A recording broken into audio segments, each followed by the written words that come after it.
But one thing that happened to me at UIC that I will never forget is my junior or my sophomore year, I got hurt. Yeah. Someone spiked me, meaning, they had cleats. And at that time, they used metal cleats. Mm-hmm. And if you know anything about cleats, they're 2 inches at the time. Metal cleats went into my right knee. And basically, my baseball career was over. And, I thought, I was devastated.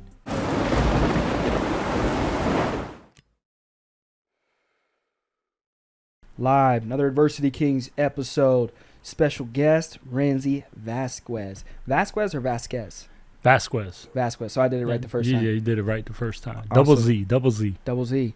Dude, coming up on almost 2 years. I'm going to just, obviously, since we're a year and a couple months into really essentially like being business partners, knowing one another on a personal level and working together.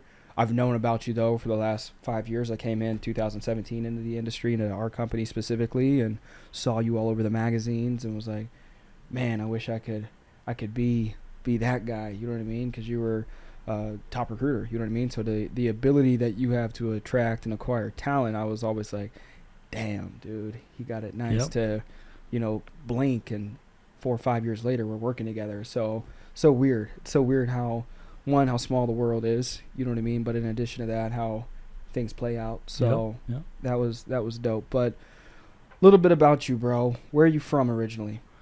So born and raised here in Chicago, but in Humboldt Park community, Puerto Rican community. Yeah. Make sure we're not too loud in the headsets. So born and raised in Chicago. Born and raised in Chicago in one of the roughest communities, Puerto Rican community. Yeah. So I grew up in Humboldt Park. Okay. I didn't leave Humboldt Park until the age of 14. Yeah. 14. So how'd your parents meet? Now we're too quiet. Oh, man. Can you not hear? I can hear. In the headsets? Yeah, I can hear. Okay. Yeah. So, man, my parents, how did they meet? Yeah. Crazy story, Tristan. This is true. This is crazy. So, long story short, and just going to point that out, that's going to be my podcast, long story short. Okay. Oh, so, I love that. It's coming up, coming soon. Yes. But how my parents met, it's kind of crazy. My dad, he was a military dad, He was an Army. He came back, and this is crazy that I'm even going to say this, but when he came back, he was married, and his wife remarried. She was thinking he had passed away. Yeah. And my dad was shocked. She was remarried, and he met my mom. And true story, my mom is going to probably like this, but she met my mom in Puerto Rico. My mom was a teacher in Puerto Rico. My dad was a MP, a military police. Yeah. And in 18 days from meeting each other, they got married. Wow. 18 days. That's Swept nuts. her off her feet. Yeah, love at first sight. And came to Chicago. Came to Chicago, and it's crazy. They were married for 24 years. They were married together. Wow. But my dad has, he's recently passed away. Wow. He's no longer with us. My mom's still here. Yeah. She's everything, man. Yeah. She's everything, So what was growing up for you like in Humboldt Park? Humboldt Park was rough, my dad, he was well respected in the community.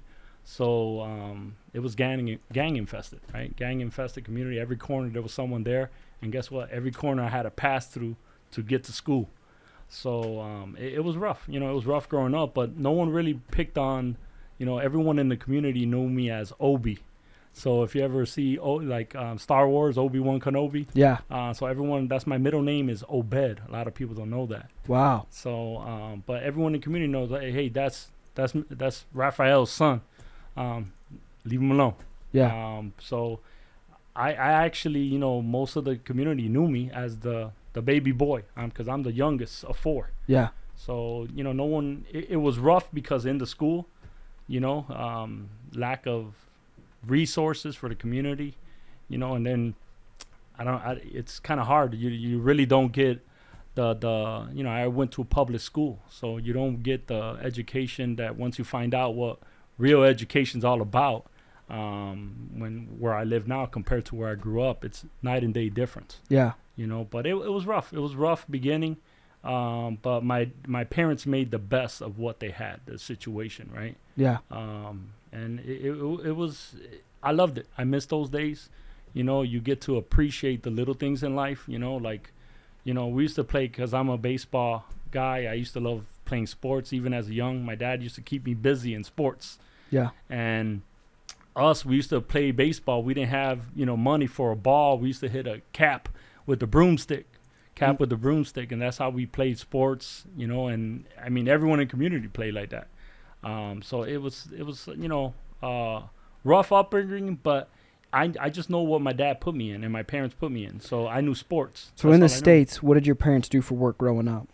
So my mom was a public school educator. She was a teacher. Okay. My dad, this is a big one. My dad worked for the Pritzker family, one of the richest families here in Illinois, one of the richest families in the world.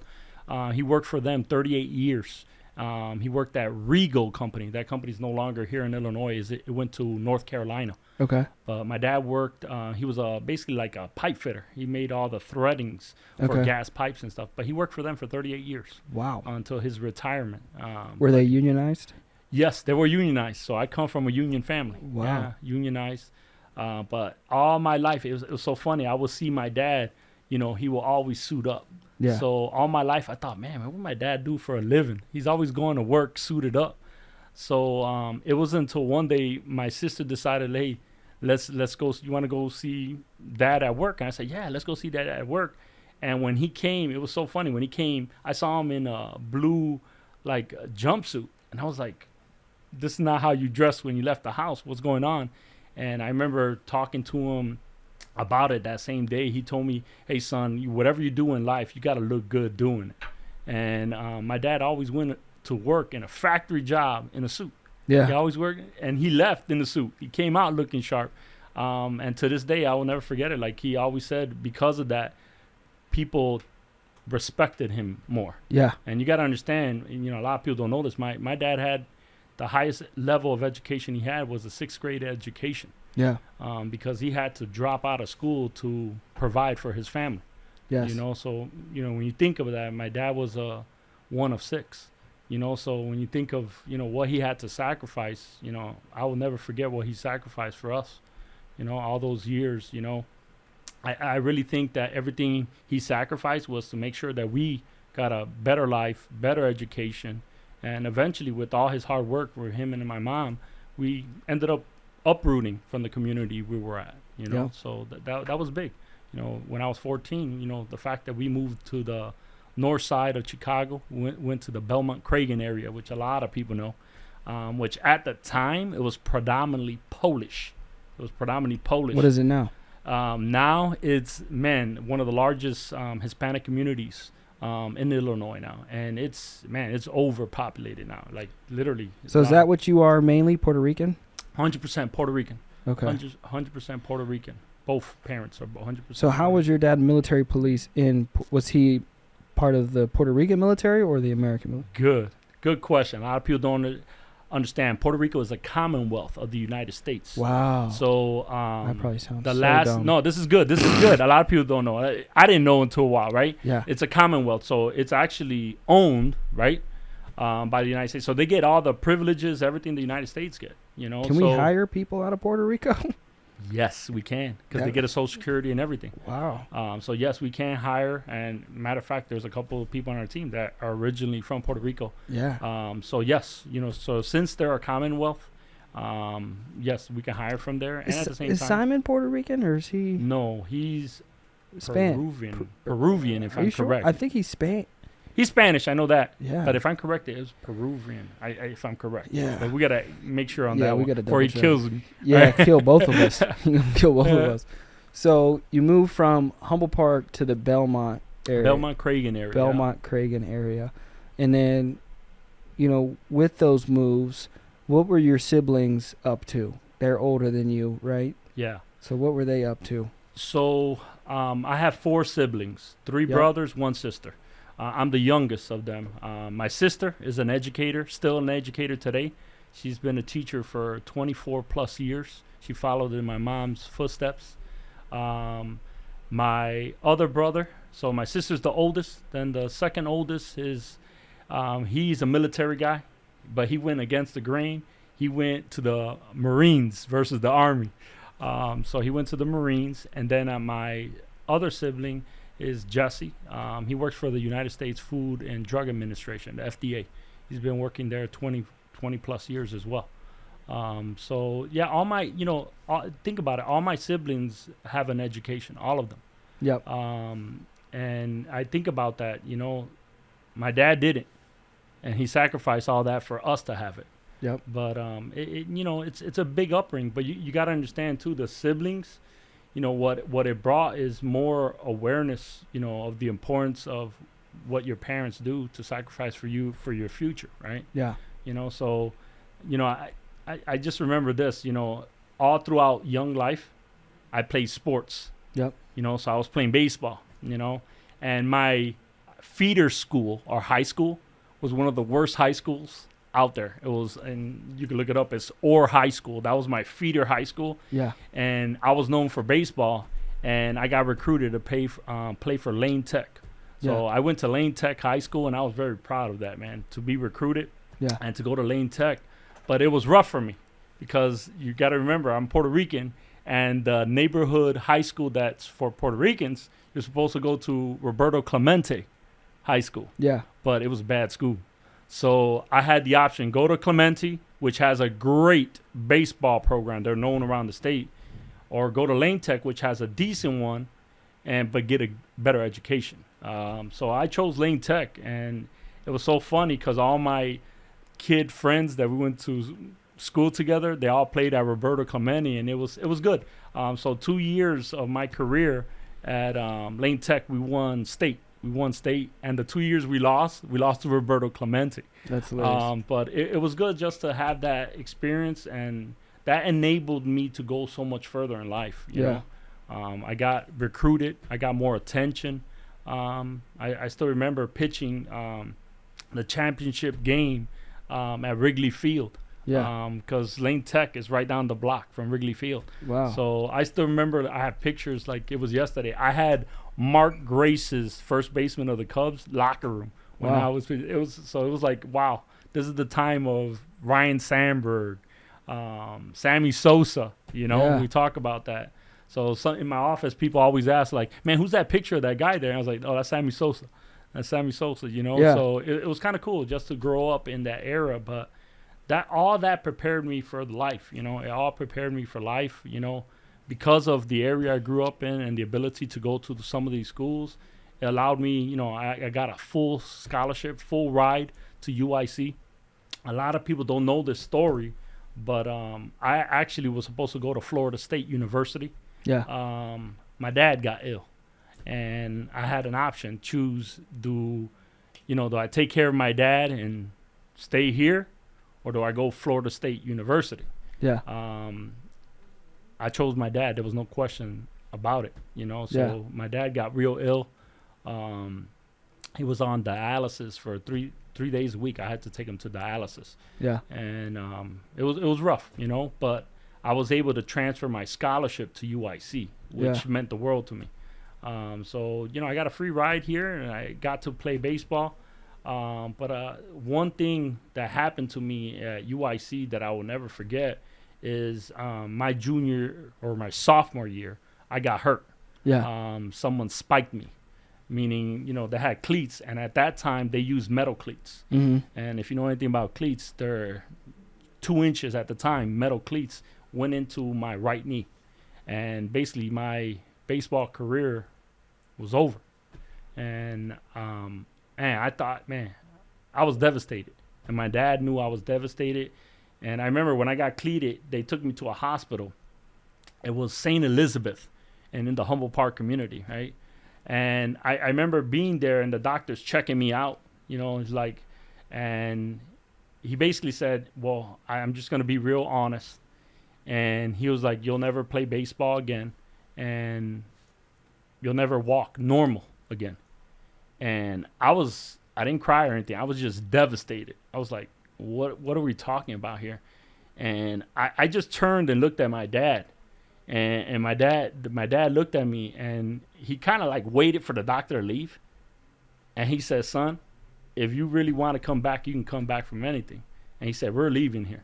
And I still remember he took me to Swedish Covenant Hospital on the north side of Chicago, which is where like the Bulls, the Cubs go. They're known for sports medicine. And in less than 6 months with hard dedication and training, I got to play baseball again. I got to pitch again and everything. But that was one of the first lessons I learned from my dad, right? Yeah. Not to give up, and what everyone else thinks of you, right, is not the ending, right? It's not the ending. You could be whatever you want to be in life, right? Yeah. And that was probably the first learning stuff I learned from my dad, how to, come back from adversity, right? Yeah. And this is what this whole podcast is about, right? Adversity, coming back from adversity.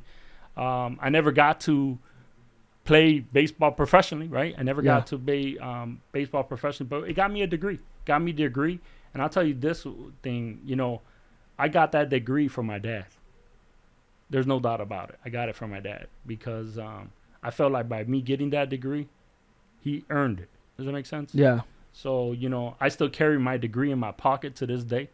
They shrunk it down for me. Yeah. It's crazy. I carry it with me, but it was really meant for my dad because, right now youth don't have that challenge that I had before. But if you didn't have a degree back in the days, it's like you had no cred. You had no street cred. You had no credibility whatsoever. And I felt like, man, let me get this degree out of the way. But I had told my parents all my life, I already knew what I want to be. Since I couldn't be a baseball player, I was going to be a business owner. And they didn't take that too well. Well, at least my mom didn't, because my mom's an educator. Yeah. She's like, no, you're going to go work for a company. And then I remember, college days came around, right? So college days came around, and I told my parents, hey, I still want to open a company. And they said, they made me a deal. They said, okay, you can open your company as long as you get a degree and as long as you go work for a company and experience it. I said, okay. So when I graduated college, I actually went to, it was funny. I went to a program that basically gets you to experience different types of jobs, and you could figure out what you want to be in life, right? Yeah. And I was like, oh, okay. I already know what I want to be, but they're forcing me through these programs, collecting, not from me, from the scholarships, right? And they're paying them all this. But I still remember that they sent me to Western Illinois University. Okay. This program was out of there, right? Yep. So some people laugh because there's a picture in my office that has me with hair. Yep. Probably the last times I had hair. I was 20 years old in that picture. Yeah. I've seen it. It has hair. But it was a program. So I ended up going to work, which I liked it. I worked for the United States Hispanic Chamber of Commerce. That's what I worked for. And they basically sent me to Washington, D.C. So a lot of people don't know this, but I lived in Washington, D.C. for 2 years of my life. Wow. So I lived in Alexandria, Virginia, 2 years of my life. And I worked for the Chamber of Commerce, which was cool for me. A young kid, Chamber of Commerce. And it was actually even better when I found out I was getting paid to do this stuff, So imagine I'm 20 years old and I'm like, man, I'm getting paid to do this stuff. So that was a cool thing, man, just to find out and experience. I met so many people. I met Al Gore at the time, who was the vice president at the time. Got to meet a lot of people during that time. But I lived there 2.5 years. I worked for the Chamber of Commerce. I don't regret it. I love it. Yeah. But when I came back, I think my parents thought I was going to change my mind, that I wasn't going to open a business. And when I came back, they were like, oh, so you're going to go work for them and stay with them? Because they offered me a job to stay there. And I was like, you know what? I did it, but I want so much more. Yeah. I want so much more. So I told my dad I want to open a business. And my dad was like, I think my mom was more devastated than I was. She was devastated. She was like, what are you talking about? And I didn't see it as a failure. Back then it was a high risk to start your own business, right? Yes. High risk. And, we're business owners now, right? Yeah, exactly. So what was your first business? So look at this. You're going to laugh. My first business that I ever had, I told my dad that I want to open a nightclub. Yeah. I told my dad, Dad, I got to open a nightclub. And man, my dad was my biggest supporter, man. Yeah. I remember one day, a lot of people don't know it, but Bank One. I don't know if you remember Bank One. No. Bank One was the biggest bank at that time. It is what Chase is today. Okay. Okay. So Bank One, I went to Bank One for a loan. I had to come up with a proposal, everything. Bank One denied me. After 3 months, they denied me. I was like, what? They denied me, and I was crushed again. Yeah. And once again, Dad comes through and says, son, you know, once again, people are going to tell you no in life. Yes. You know, and there's going to be obstacles. But my dad backed me up, man. My dad backed me up. He said, whatever you want, I'm in. And I was like, all right, I got free money. No, he said, me and you are partners. Yeah. So my dad told me we were partners, and I got my first gig, man. It was big. So where was the first gig located? First gig located. So just so you know, I grew up marketing, right? Yep. Marketing was my degree. So my first location was 157 West Ontario. 157 West Ontario. Why does that sound so familiar? A lot of people know it because back in the days in the 90s, right? Everyone talks about the Chicago Bulls. Yeah. That was at the time Dennis Rodman's location.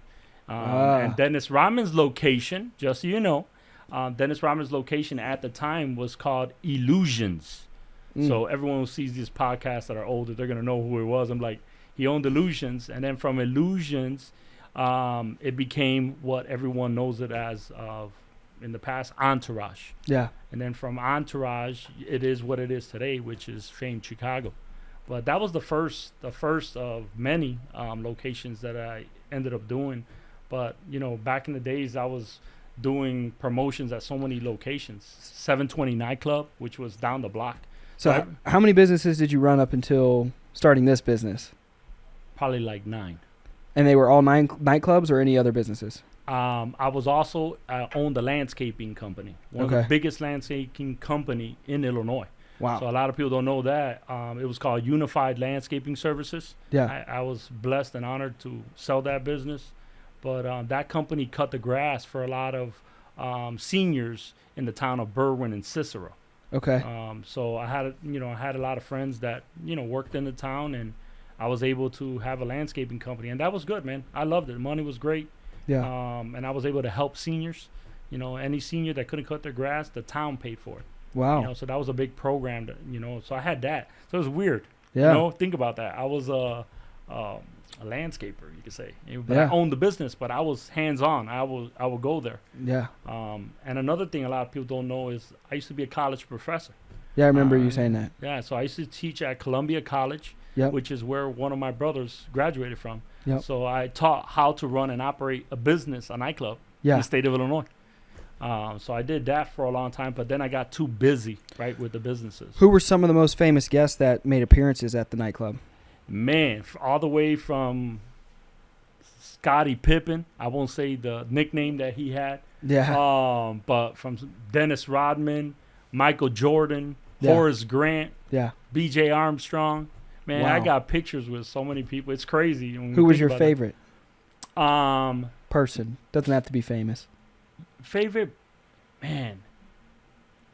I'm going to mention a name, but this person wasn't famous, but he was famous for other things, can we say, right? But this person, I never judged anyone. Yeah. You know, there were people that would come to the nightclub, and I didn't judge what they did, right? Yeah. And I treated them like anyone else. Yeah. So, you know, there were people that did, you know, some things, but they will always come to the club and feel respected. Yes. That's why they respected my location too. Yeah. You know, and that was a big thing, you know. But that was fun, man. That era, man, that was fun, man. Yeah. You know, and I did that for I did the nightclub scene for, man, people don't realize, for almost 12 plus years. Aren't you still in the nightclub scene? Yeah. So you just partnered out then? Yes. So right now, no hands on, no more. Everything is out there, and that's kind of exciting, right? Yep. You know, that I'm able to invest in stuff, right? But what's more important is this, you know, like all the businesses that I had, what I found is I enjoyed helping people, man. Yeah. You know, and no matter what it was, like I always used to tell people the story when I owned the one in Macomb, Illinois, which is by Western Illinois University. Yeah. And I will ask people, what do you think will be my number one seller in a nightclub? So, you know, that's a question for you, Tristan. What do you think is the number one seller in a nightclub? Girls. That's a good answer. I love that answer. When I tell you this answer, you're going to be shocked. Yeah. Okay. It wasn't liquor. It wasn't girls. It was the ATM fee. Damn. The ATM fee. So Yes. the kids, they didn't want their parents to know they were in the nightclub. So Yeah. they will go to the ATM and pull money out. Damn. And the receipt said Unified Printing Services. So when they would take every $100 that they took out, it was $8 fee. $8? $8. Damn. And then I owned the ATM. So I had an internal ATM and an external ATM. So I was collecting all day long. And if you go to Macomb, I was literally on right in the entrance of Macomb. I'm going to put an ATM in the office. Isn't that crazy? Think about that. You can charge Yeah. your fees. But I was always thinking business. Yes. And before I knew it, every money I made at the bar, I would just put it in cash in the ATM because Yes. the kids were taking it right back out. So it was crazy, man. So I was always trying to find a way to make money. But that was fun. That was the fun life. But, Yeah. you know, one thing people don't know is that I was working 7 days a week, Yeah. 18-hour days. There was days I slept in my bar. Yes. Like yeah, you have literally to. slept. And I just did it. Yeah. And I did whatever possible. And, you know, I think that's what made me the person I am today. Like, Absolutely. you know, I'm an entrepreneur, and a lot of people don't know this, but a good friend recruited me to this company. So I'm a personal. Yes. I'm Who recruited you to the company again? So Mandis Buckle. What do they do now? So he's retired with the company. Yeah. He retired with AIL. Oh, okay. So he's a professional bodybuilder, I guess you could Okay. say. So he does a lot of, like, I see Greg Rudolph do this too, Yeah. but the proteins and all that. Yeah, yeah. He has his own business that does that, but he retired with the company. See if he wants to make another run. Yeah, and you know, right? Mandis Buckle. And it's funny because David and them remember him. Yes. But he used to come to the bar all the time, and he's the one that recruited me here. And, man, what attracted me to the company is, a lot of people don't know the story, is my bar was still open when I came to American Income Life. Yeah. So I just came to, you know, the interview, and I met with Mandis, and Mandis was like, man, Ransey, we could do good here. Yeah. Come on, let's do this together. So I came on board. I haven't looked since, man. It was December of 2010. I'll never forget. December of 2010. I came here because I was visiting my mom Yeah. and my girlfriend at the time. I was visiting, right? And just so you know, that girlfriend is now my wife. I was going to say, that was my next question. It's when did you meet Anais? I met Anais during the nightclub days. I had a Toys for Tot event Okay. at one of my locations that I was running. And she decided to have a table in I call it the Red Room, where all the ballers would come Yeah. and spend $2,000 on bottles. And every bottle that you purchased that night, I will donate equivalent Toys to Tot. So Yeah. if you spend $1,000, I'm going to spend $1,000 on toys. And she actually bought a table on East. That's how I met her. Yeah. And at the time, I had a girlfriend at the time, but you know, she always tells me the story. She tells everyone else. She goes, "It was funny. I was with my girlfriend, and I knew he had a girlfriend at the time. I was like, I'm gonna make that guy my husband one day." And it was funny. A year later is when we connected. Yeah. A year later, but yeah, we met in the nightclub scene, but it was not even. What I liked about my wife is she didn't judge me for, you know, what I did, you know, for a living, you know, because it's Yeah. hard. You gotta, you know, you think you're in the nightclub scene. Yes. Loyalty comes to question a lot, right? In relationships during that time, right? And I was young, right? I Yeah. was young, having fun. But yeah, that's how we met. We met in the nightclub scene, and then it's funny, like we're night and day difference. Even Yep. though I'm in the bar business, I didn't drink at the time, Yeah. you know, but I enjoyed it. I Yep. enjoyed it. You know, it was a fun factor. So you guys are going on 12, 13 years? Yeah, it's crazy that you think about it. We've been married since 10/10/2015. That's Wow. when we got married. But when you start thinking about that, we were together a whole lot longer. Yeah. We were probably together for almost 8, 9, 10 years, Yeah. you know, before we even made the route. And it had to do more with me because I had all the businesses and I wanted to make sure I was going to be around, you know. Yeah. But ever since I made that, at the time, our motto was leap of faith. Yes. AIL. I took the leap of faith and I just came. Yeah. I went all in on this, and you know, it's been a blessing, man. 11 years in, man, it's been a blessing. This company's changed my life. So what year did you start the company? 2010. 2010, because back then we can get a temporary license. Yeah. So officially on the records with AIL, it shows me as February 1st because they didn't count it back then. They didn't count it until you got your permanent license. Yeah. Yeah. So on the books it says 2/1 of 2011. That's what it shows. So I'm Okay. in here past 11 years already. Wow. You know, so 11 years in, fully vested. It feels good. Yeah. And man, here's an advice for anyone doing any business: be smart with your money. Yeah. Be smart with your money. I've been able to do things for my family, invest in other businesses, and do stuff, right? Yeah. That I wouldn't be able to do if it wasn't for AIL. Yeah. You know, and I'm kind of excited because I'm about to start my new venture. I'm excited about this. So I live on a street called Jefferson, Yes. and my neighbor, you know, we always come up with ideas, and he was like, "Hey, man, we should start a business." I said, "Well, what are we doing? What are we doing? Tell me." And he goes, "Man, you ever gone to Maxwell Street hot dogs? You ever had a Maxwell Street hot dog?" No. Oh my God, we're gonna go in a few. We're gonna go Yes. get one, okay? Yes. Onions grilling, man. You go by the 5590, you're gonna smell the onions, right? Yeah. So we were like, "Man, why don't we have one by where we live?" I said, "So you want to open a hot dog stand?" He said, "Yeah, let's open a hot dog stand." So we're looking right now at a location right next to me, and we're gonna call it Jefferson Dogs. Yeah. Jefferson Dogs, and I figure it'll be a place for the high schoolers, the elementary, they get some hot dogs. Yeah. You know, some nice hot dog, but it'll also give opportunity back to the community. Yeah. See, and I'm always thinking about that, right?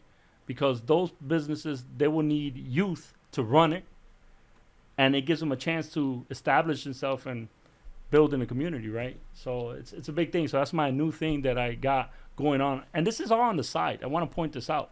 You know, I'm blessed that I'm able to do this fully AIL, right? Yeah. And these are just side things. I just been smart with money, working smart with it. Yes. You know? So that's a big thing. You know, I see too many youth. Believe me, I was young and spoiled once, and I was into cars. Yeah. Yeah. You know, and you spend a lot of money on that, man. Any advice I can give is be smart with your money. Put it in real estate. You know, put it in different adventures and let your money build, right? Yeah. You know, start saving some money. Put it for a rainy day. Before you know it, you save 5,000, 10,000, 20,000. You're saving money. Yeah. Does that make sense? So it's just a blessing that AIL, I mean, who would have thought? You know, when I started, AIL had no e-app. Yeah. We had paper apps. Yep. We used to do everything in pen. I didn't have something telling me, hey, you made a mistake. Yep. You know, like a blue thing. You can't put it there, right? So to see where this company was and where it's going, it's Yep. kind of exciting, man. So that's a big plus that I don't think the youth understand. Like, you know, the fact that we're virtual and we can help families right here Yeah. from an office setting or from home if we want to. That wasn't possible when I started, right? I Yeah. had to drive to people's houses. You know, so those days I didn't come back till 11 o'clock at night. Yeah. You know, so Absolutely. that's a big difference. But that, you know, it's a change, right? A change. What's your craziest memory in life? Man, crazy memory in life. Man, there's so many. Craziest shit that's ever happened. Man, the craziest thing that I ever had happen was back in, this was, I would say, 2000s. So Sammy Sosa had his great run in 1998 with Mark McGwire. So if you remember that home run season where they were going for the record, they were going for Mickey Mantle's Yeah. record and everything. And I decided, because Sammy was always coming to the bar, I was like, every year in January, I'm a New Year's baby, January 1st. Yeah. So I always wanted to go to Las Vegas, go somewhere out, you know, fly. So one year we decided, he was at the bar, and we decided, hey, let's go to Cancun. And I was like, what? We're going to Cancun? He goes, yeah, let's just take a limo right now, close the bar, literally close the bar. We went to Cancun, Mexico. It was me, my partner, Jimmy, if you're on here. I got a shout out to him. We always used to have a good time, but we literally left to Cancun, Mexico. Literally just left. Yeah. Didn't have no flights, booked it on the spot. And the whole weekend we were partying with Sammy Sosa and his wife. And that was amazing. And that formed a long-term friendship, right? Yeah. Does that make sense? But that was the craziest thing, man. I was like, are we just literally just going to pack up? The bar wasn't even closed. Like, we were closing the bar, kicked Yeah. everyone out. Money's locked in the safe. We're leaving. So would you say that's your favorite memory in life as well?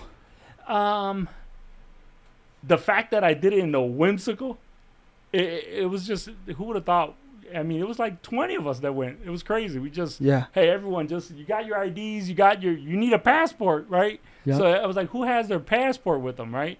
But it was like everyone scrambling. In less than 3 hours, we were already in Cancun, Mexico. It was crazy. It's insane.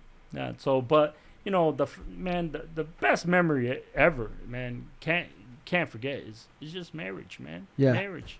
You know, being married. I never thought I'd be married, man. But I found my best friend. Yeah. I married my best friend, and she compliments me, meaning we're opposites, man. Yeah. We're totally opposites, and she makes me a better person. Does Yeah. that make sense? So, you know, I got married in Las Vegas at Caesar's Palace. Yeah. We were the featured wedding, but that was crazy. At the time, all the leaders here went to my wedding. The state director at the time, Bob. Yeah. Went. It was good, man. Isn't We that had a good where time. Andre? Yeah, Andre had 2 of his babies. Yeah. He always says that he had it at my wedding. But that was amazing, man. It was the best.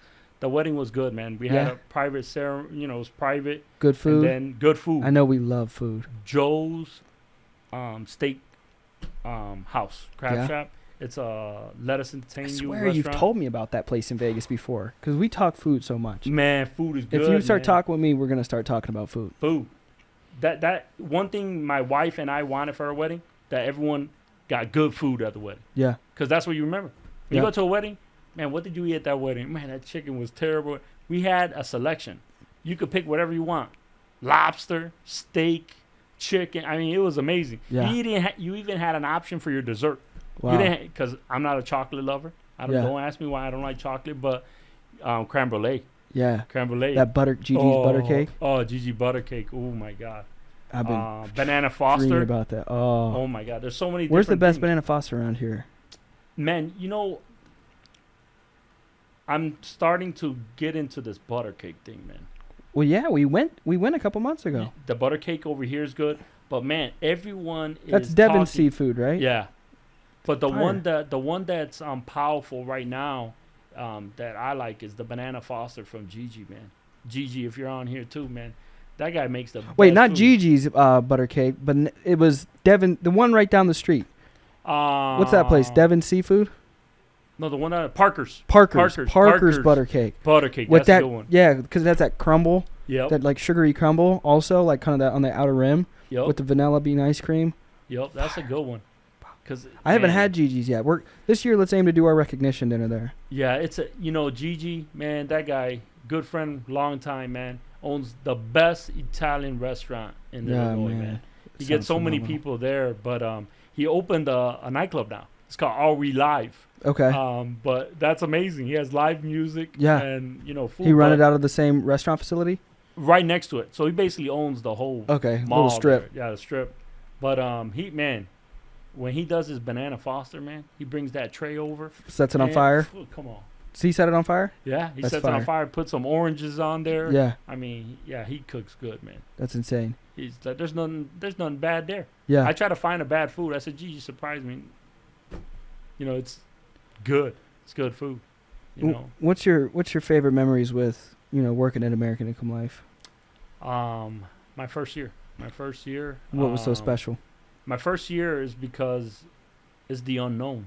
Yeah. The unknown. But my first year with the local agency here, the fact that I was honored with Rookie of the Year. Yeah. Rookie of the Year, my first year, I mean, I did well over. I was a President's Club member. Yep. It was just an honor just to be recognized as the Rookie of the Year of the office and to see the type of money I made, and I didn't feel I did much to do it. Yeah. So being that at the time I was 32 years old and I made more before, right? But the fact that I made the type of income and I didn't have to invest in anything, Yeah. like, the capital, I didn't have to put no capital. So what'd you make your first year again? First year, I probably made around 170 my Yeah. first year with the company. Wow. So that was, back then, that was a lot, man. And Yeah. I know there Hell are people yeah. doing a whole lot more now. But my first year, I did around 170. I wrote over 130,000. Yeah. President's Club at the time was 110. 110. Yeah. Now we're looking at 200,000. Something like that, yeah. But we've come a long way though. Yeah. Think about it. We're getting paper deals. Now we're doing everything electrical. But after that memory, the next acknowledgement was I wanted to be known that I could sell, right? Yeah. That I could help families. But the next acknowledgement was when I got honored to be the #1 recruiter, Yeah. not only for AIL but all of Globe All Life of Globe Life. for 4 years. Yeah. I mean, that says a lot. What would you say is the top 3 things to strive to be a #1 recruiter in any organization? Man, just be loyal to the process. Be loyal to the process. There's going to be ups and downs, but you got to be loyal to the process, and just don't give up. Don't give up, because there was times, man, that a lot of people don't know the story when I won. They know the story when I won, but people don't know the story when I lost. Yeah. Back, my first year when that award came out, I actually lost. Yeah. I was second place, and back then they didn't acknowledge second place either. So I lost, and I was devastated. And I lost by 1, and that really, like, I was prepared to show that I could do above and beyond that. Does that make sense? And that loss actually helped me, man. It helped me. I got better at recruiting. And recruiting becomes easier, right? Yeah. As you go more in the business, it becomes easier because people see, people, they magnetize themselves to you because they see how you walk. Like, what's this guy do for a living? What's he do? They see how you live. They see what you're driving. And I'm not that kind of person. Yes. But over time, that becomes, I hate saying it, but that becomes, people see how you live, how you dress, and me personally, I love to enjoy life, man. I love to enjoy life. So it's important that we don't forget that, and then you get the finer things in life. Because sometimes, like right now with my wife, all the cars that we do have, they're all leased through the business, so when she's, she was like, man, some people when I come to work in the Mercedes, they're like, how can you afford this on a teacher's salary? And I was like, you earned that, babe. Don't worry what people say, you earned that, so you just gotta push, right? You gotta push and remember that I just think about all the people that we change lives, not only as union members, but when they come work here, right? Like I think about right now, like some of the recruits I got right now that are personals, like the latest one, Derek, right? Derek Smith. I've been recruiting that guy for a long time. Yeah. That didn't happen overnight. You got to wine and dine them, right? Yeah. So you just got to remember. And then you have people that just been here a long time, and before you know it, they're family anyways. Yeah. Like, you think about the Andres coming right to the wedding. You're a family, right? Yep. It's like it's not work anymore, and that's what makes it fun. Because as you being an athlete, just like I was, is like in any sport, we all want to win. Yeah. So it doesn't matter if we win solo. It's more about the team award now. Absolutely. And that's so exciting now, man. The fact that last year we won our category, and I'll be honest, man, I feel like some of us didn't contribute as much as we could. Yeah. And that's scary. Yeah. No, it's That's scary. Definitely scary for the competition, ourselves, what we're going to be able to accomplish in the years ahead. So I'm excited for that. What are your future goals? Man, you know what? I'm not into titles, right? Mm-hmm. I never have been. As you know, when I was given the opportunity to either be a state director here in the same state, or stay with you and Simon, I'll be honest, and Simon knows this, there was no hesitation. Yeah. Because me and Simon had talked when I had won my first award in the limo, and I said, man, I just can imagine if I was a part of your agency, what we could do. Yeah. And I remember when I had that conversation with Simon was like, the opportunity has come. Right? Yeah. Opportunity has come, and there was no question. I know a lot of people, they were like, man, are you sure that was the right move? I was like, no, that was the right move. No doubt about it. Yeah. It's just now I'm excited just to see what level we're going to go to. Yeah. So I know we're going to prove a lot of people, right? Yeah. A lot of people wrong. And I've always been the underdog, man. Yeah. All my life, man. So I know what we're capable of. And it's kind of exciting just Absolutely. to see, right? It's the adrenaline rush you get, like what we're capable of. And just, think about it, man. We got some legends in this office, man. You got the David Wangs. Yeah. And then you got a mixture of the youth with the, as we call them, the OGs. That's exciting, man. Yeah. That's exciting. So just gotta push, man. But there's some great memories, and there's only gonna be more memories, right? Absolutely. That's the past. That's the highlight reel. I can't wait to add to the reel. Yes. Does that make sense? So that's big. That's big. Absolutely. So, future goals into your favorite place to eat. Where is your favorite restaurant? What is your favorite restaurant? Okay, so I'm biased. I'll always say Capri. Yeah. I love his food, man. He knows how to cook, and you Yeah. feel at home.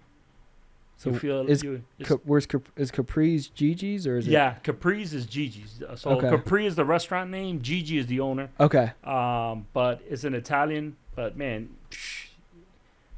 not one drink is bad. Not one meal. You gotta understand, his parents cook at the restaurant. So this is like, can't get closer to. And they're you know, straight from Italy. Yeah, straight from Italy, man. They're pinching cheeks. They're old school, man. Kissing side to side. I love it. Yeah. You know, it's like you feel at home. So maybe it makes the food even better. But the food is amazing, man. The food Yes. is amazing. But I love that. Now, if we will go to other places, you know, away from there, man, there's so many other places, man. Yeah. So, man, I like that. I'm trying to think what would be. Hey, have you ever heard of Alinea? Yes. Yeah, I think I've eaten there. Okay, so Alinea is an experience. Yeah, it's So it like a makes- Michelin star restaurant. Yeah, so the experience is better, right? So I would say something like that, because it's not more for the food, because you want to eat afterwards because they give you little things, but it's the experience, right? Yeah. And Chicago's known for so many good food here, man. We got a lot of options here, you know. But if you want something like a cheap food, Gene and Jude's hot dogs. That's the home of the best hot dog, man. They don't put ketchup in the hot dog. Just look it up, Gene and Jude's. But if you want a fast like hot dog, man, it's crazy. Gene and Jude's on the north side. I heard like hot dogs take like 7 days off your life. Man, it's crazy. I'm not a hot They're dog amazing. guy. I love hot dogs, dude. I love hot dogs. Hot dogs, cheeseburgers, Burgers, yeah. any of it. I love food. So, Yeah. what about your favorite book? What's your top 2-3 favorite books? Ooh, man, so here's a couple. One thing I like about books is being the underdog Yeah. than anything else. So I think for me personally, one, because we just read it, so I mean it's in your mind, is Lead Like Jesus. Yeah. There's no doubt about it. I like the newer version Yeah. better. So Lead Like Jesus, there's no doubt about it. That's a great book. But Rich Dad, Poor Dad, Yeah. Phenomenal book. come on. And that's there was another one about the cheese. And then the last one is The Energy Bus. Yeah. That's another good book. But I've read so many. But I'm all about development, leadership, Yes. and underdog stuff, you know. But those are the most that I would say. And then the one that really that resonated with me was Chris Gardner's book. So if you ever saw the movie Pursuit of Happiness, Yeah. Will Smith played him. Yep. He came out he wrote a book, but he actually came to our convention that year. That was probably like 4 or 5 years ago, and his story was amazing. And it's originally from here. He was originally from Chicago, Right. and then he moved to the Bay Area. But that was a great book, Right. as well. He got an incredible story. Nuts, like from Insane story. from literally rock bottom all the way to the top. Yeah. What a better story, right? But just to hear it too. Yeah. You know, the fact that he came to our convention, that said a lot, and it resonated, you know. What would you say is the hardest adversity you've had to overcome in your life? The hardest adversity I had to come in my life, I'll be honest, and I'll never forget this. So there was a time period in my life that people questioned who I was, you know, and there's stories out there about it too, but they had froze my assets. So I didn't have access to assets for a while, and I ended up winning the case and everything. Everything is good, you know, but that was hard, man. Not having access to just money. People don't realize, you know, you need it. Yeah. And just imagine having your stuff frozen. That was rough, man. Yeah. That was rough. But to be vindicated and win, that felt good. Yeah. That felt good. People question my hard work, man. People question my hard work. People question, where my money came from. People didn't realize I had the landscaping company, so forth, so on. But and I was real quiet about it. People didn't know who I was. People laugh. I remember when I got my first, my success at the time, my goal was to have a Mercedes. And I bought it was in 1999. I bought a 2000 E320, but fully loaded. I mean, this thing was custom, right? I still have it today. Yeah, I still have that one, And you had one too. Yeah, you had the beige one, right? Yeah. Mine was a C class though. Okay, yeah, so 1998 C class. So I had an E320. I still have it today. I had it redone, but that to me was like, that was success, and I ended up buying it, so that felt good. That I could get my first car, it just felt good. It's an accomplishment, right? But that was my goal at that time, right? But other than that, I wasn't into cars, into buying every year, get another one. I drove that car for 20 years, man. Yeah. 20 years, same car. And people are like, man, when are you going to get another car? My wife would tell me, when are you going to get another car? When are you going to get another car? I ended up fixing that car, redone, everything.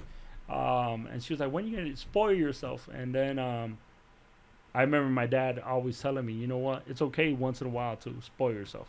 So it wasn't until recently that I bought a new car, right? And got the cars now that we have now. But, it's okay to spoil yourself once in a while, right? You know?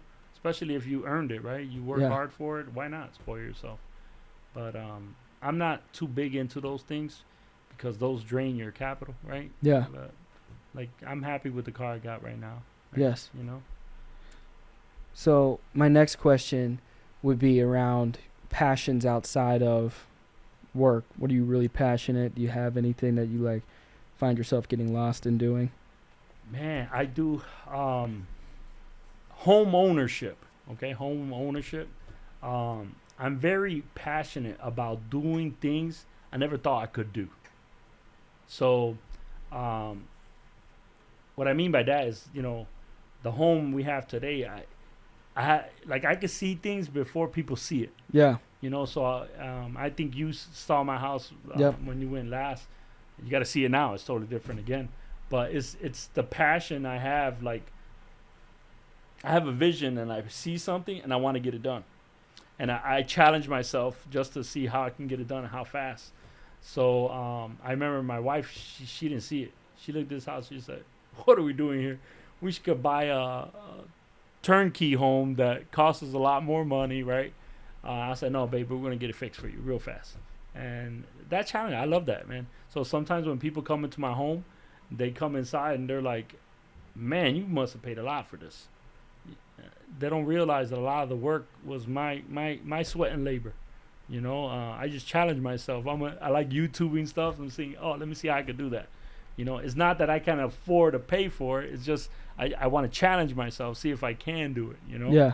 So that intrigues me all the time. So sometimes when people come to our house and they see and they find out how much I put into how much is worth now, and they see how it looks, they're like, oh wow, man, how much did you pay for that? They always ask me. So I'm like the go-to guy in the neighborhood. Everyone was like, man, go ask Ransey. He's gonna tell you how to get it, man. Yeah, you can get it cheap. So that's kind of fun. I love I like fixing stuff, man. Yeah. A lot of people, I don't know if they told you, but a lot of the stuff in this office was done by my crew or myself.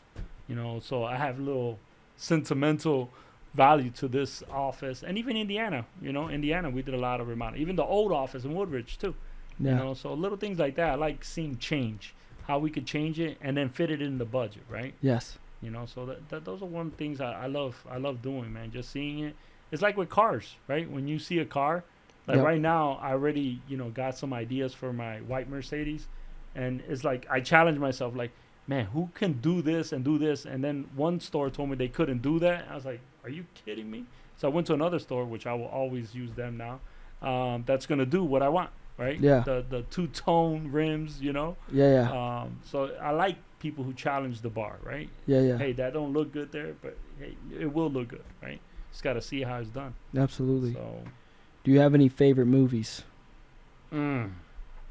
man, there's a lot of them, man. There's a lot of movies. What's your top 2 or 3? Okay, top movies. So I'm all about the underdog, as I say all the time. The Hurricane. If you never watched that movie, you got to watch The Hurricane. Put it in my notes. True story. It's a true story. Let's see. About a gentleman that goes to prison, and it was during the racial riots and stuff, you know. Yep. And they stripped him of his welterweight title. The Hurricane. The Hurricane. Yep. And they stripped him of his title, but I don't want to spoil the movie for you. But it's a great movie, man. Great movie. How he overcame, man. In a period of time where, you know, our nation wasn't the brightest, right? Yes. So The Hurricane is a great movie. I love that movie. And then the other one is Redemption. And that's the story about the person who founded the Crips and the Bloods. Yeah. That's a good one. And Jamie Foxx is the lead in that one. Redemption. I like Jamie Foxx. Another great movie. I love it. Man, and that's another true story too. So I love true stories, man, because you know what, it resonates with you more, right? You know, because man, this person did all this, and people, you know, mistook his reasoning for founding, you know, this. It was more about he was trying to protect his community, right? He was trying to protect himself.